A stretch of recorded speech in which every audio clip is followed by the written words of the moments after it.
Hello，大家好，阿拉伯这个啦吧，欢迎来到我们 Hello 兄妹 page。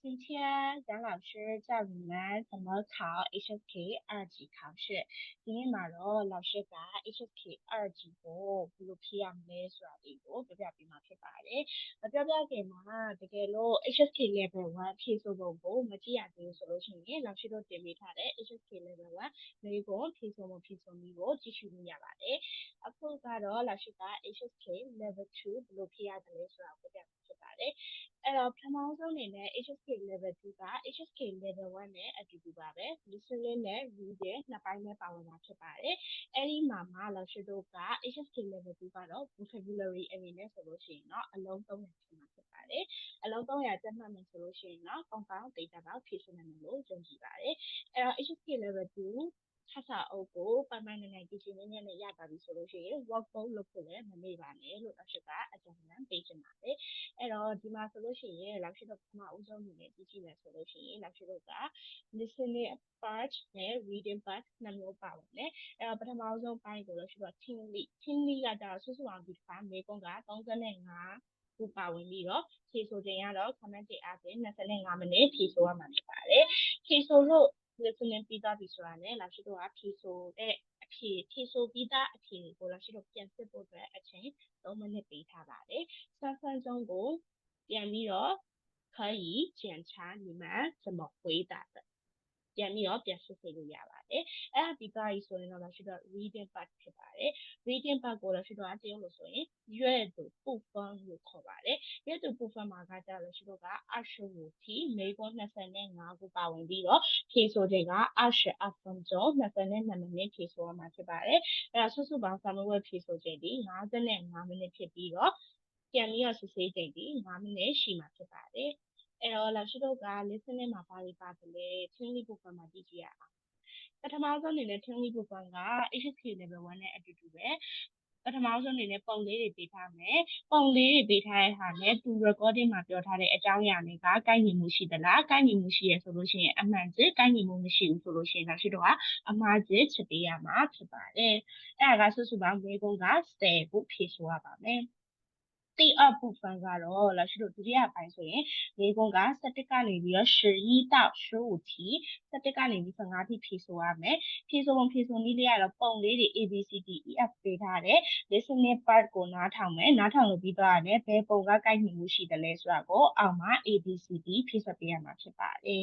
ဥပမာဆိုလို့ရှိရင်အဲ့မှာအကြောင်းအရာလေးတွေရဲ့မှာဆိုရင်သူကဥပမာလေးနဲ့ပြောထားဆိုရင်你喜欢什么运动မင်းကဘယ်အားကစားကိုကြိုက်နှစ်သက်တယ်လဲ我最喜欢踢足球ငါကဘောလုံးကန်ရတာကိုအတက်နှစ်သက်ဆုံးပါအဲ့မှာဆိုလို့ရှိရင်ပုံထဲမှာဆိုလို့ရှိရင်လည်းသူကပုံကဒီနဲ့ကိုက်ညီမှုရှိတဲ့အတွက်လည်းတို့ဒီကိုဖြည့်ဆွတ်ပေးရမှာဖြစ်ပါတယ်အဲ့ဒီအတိုင်းပဲကျန်တဲ့ဟာလေးတွေကိုလည်းပြန်ပြီးတော့ဖြည့်ဆွတ်ပေးရမှာဖြစ်ပါတယ်အဲ့ဒီတော့ဆိုရင်လည်းတို့က16到20题လည်းပဲအတူတူပါပဲ16到20题也是 A B C D E F ကိုပဲlistening ပြောထားတဲ့ဟာလေးပဲဟာလေကိုက်ညီမှုရှိတယ်လဲဆိုတော့ဖြည့်ဆွတ်ပေးရမှာဖြစ်ပါတယ်အဲ့ဒီတော့ဆိုရင်တော့ရှိတာတိဆန်ပူဖန်ကိုရောက်ပါပြီတိဆန်ပူဖန်ကတော့ပထမဆုံး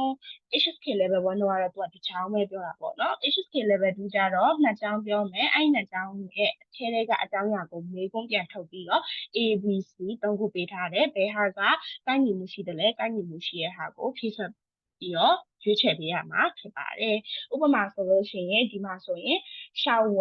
这里有几个杯子哪个是你的小文ရေဒီမှာခွက်တွေ3ခွက်လောက်ရှိတယ်ဘယ်ဟာကမင်းရဲ့ဥစ္စာလဲ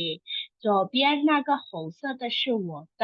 ဘယ်ဘက်ကအနီရောင်တဲ့ခွက်ကကျွန်တော်ငါရဲ့ဟာပါအဲ့ခါကျတော့မေးခွန်းကနေပြီးတော့မေးမယ်小文的杯子是什么颜色的小文ရဲ့ခွက်ကဘာအရောင်လဲအဲ့မှာဆိုရင်သူပေးထားတာ红色အနီရောင်黑色အမဲရောင်白色အဖြူရောင်သုံးခုပေးထားတယ်ဘယ်ဟာကကိုက်ညီမှုရှိတယ်လဲရွေးချယ်ပေးရမှာဖြစ်ပါတယ်အဲ့ဒီအတိုင်းပဲအောက်မှာ21ကနေပြီးတော့လောက်ရှိတော့30အထိဖြည့်ဆိုပေးရမှာဖြစ်ပါတယ်အဲ့ဒါပြီးသွားပြီဆိုလို့ရှိရင်တော့တိစုပုပန်က31到35题ဒီမှာကျတော့အပေါ်ကပြောသွားတဲ့topic ထက်အောက်ကဟာလေးကတော့နည်းနည်းလေးပို့ပြီးတော့ရှည်သွားတယ်ဒါပေမဲ့အပေါ်ကပုံစံအတိုင်းပဲ ဖြစ်ပါတယ်အဲ့မှာဆိုလို့ရှိရင်请在这写你的名字ကျေးဇူးပြု၍ဒီနေရာမှာမင်းရဲ့နာမည်ကိုရေးပေးပါ是这吗ဒီနေရာမှာရေးရမှာလား不是မဟုတ်ပါဘူး是这ဒီနေရာမှာပါ好ကောင်းပါပြီ谢谢ကျေးဇူးတင်ပါတယ်အဲ့မှာဆိုရင်မေးခွန်းမေးပါတယ်男的要写什么ယောက်ျားလေးကဘာကိုဘယ်နေရာမှာဘာကိုရေးရမှာလဲလို့သူကမေးထားတဲ့အတွက်အောက်မှာပေးထားတဲ့အဖြေ၃ခုရှိရဲ့ဘယ်ဟာကကိုက်ညီမှုရှိတယ်လဲရွေးချယ်ပေးရမှာဖြစ်ပါတယ်အဲ့ပြီးသားဆိုရင်တော့老师တို့က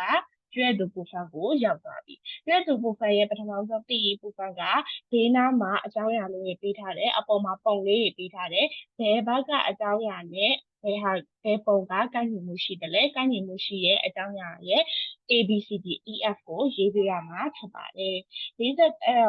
第二部分ကကြတော့41到45题41ကနေ45题ရှိရဲ့ကွက်လက်ဖြည့်ပေးရမှာဖြစ်ပါတယ်ကွက်လက်ဖြည့်ရမယ့်အခါမှာတရုပ်စကားလုံးကိုရေးပေးစရာမလိုဘူး A B C D E F ကိုပဲရေးချယ်ပေးရမှာဖြစ်ပါတယ်အောက်မှာကွက်လက်ဖောက်ထားတာကအပေါ်ကပေးထားတဲ့စကားလုံးတွေနဲ့ဘယ်ဟာနဲ့ကိုက်ညီမှုရှိတယ်လဲကိုက်ညီမှုရှိရဲ့ဟာကိုရေးပေးရမှာဖြစ်ပါတယ်第三部分ကကြတော့老师တို့ကစာကြောင်းတစ်ကြောင်းပေးထားမယ်အဲ့ဒီစာကြောင်းကိုမှ老师တို့အောက်မှာပြန်ပြီးတော့အကြောင်းအရာလေးကိုပြောထားတယ်အောက်ကအကြောင်းအရာကအပေါ်ကအကြောင်းအရာနဲ့ကိုက်ညီမှုရှိသလားကိုက်ညီမှုရှိရဆိုရင်အမှန်ချက်ကိုက်ညီမှုမရှိဘူးဆိုတော့ရှိတော့အမှားတစ်ချက်ပေးရမှာဖြစ်ပါတယ်第四部分ကကြတော့老师တို့ကအပေါ်မှာ A B C D E F ပေးထားတယ်အောက်မှာက51到55题51ကနေ55题ပေးထားတယ်အဲ့ဒီမှာမှအောက်ကပြောထားတဲ့အကြောင်းအရာနဲ့အပေါ်ကပြောထားတဲ့အကြောင်းအရာဘယ်ဟာကကိုက်ညီမှုရှိတယ်လဲကိုက်ညီမှုရှိတဲ့ဟာကို A B C D E F ရေးပေးရမှာဖြစ်ပါတယ်56到60题也是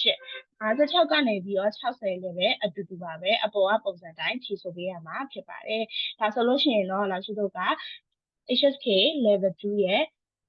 ချင်းလီနဲ့ရွက်တူပူဖန်ကိုလာရှိကဘယ်လိုဖြည့်ဆိုရမလဲဘယ်လိုပုံစံလေးတွေမိကုန်းပုံစံလေးတွေဘယ်လိုရှိရဲဆိုတာကိုရှင်းပြပေးသွားတာဖြစ်ပါတယ်အဲ့ဒီအတွက်မနက်ဖြန်တနင်္ဂနွေနေ့မှာဖြည့်ဆိုကြမယ်ကျောင်းသားတွေအားလုံးပဲဖြည့်ဆိုနိုင်ကြမယ်လို့လာရှိကညွှန်လင့်ပါတယ်တော့ဒါမှမဟုတ်နောက်လတွေမှာဖြည့်ဆိုမဲ့ကျောင်းသားတွေလည်းပဲဖြည့်ဆိုနိုင်ကြမယ်လို့ညွှန်လင့်ပါတယ်အားလုံးပဲ祝你们成功我祝你们成功吧အဲ့တော့老师ကနေပြီးတော့အားလုံးပဲအောင်မြင်ပါစေလို့ဆုတောင်းပေးရင်းနဲ့ HSK level 2ရဲ့မျိုးကုန်းပုံစံလေးကိုရှင်းပြလို့ပြီးဆုံးလေးနဲ့အားလုံးကိုညီကုန်းချုံနှုတ်ဆက်လိုက်ပါတယ်再见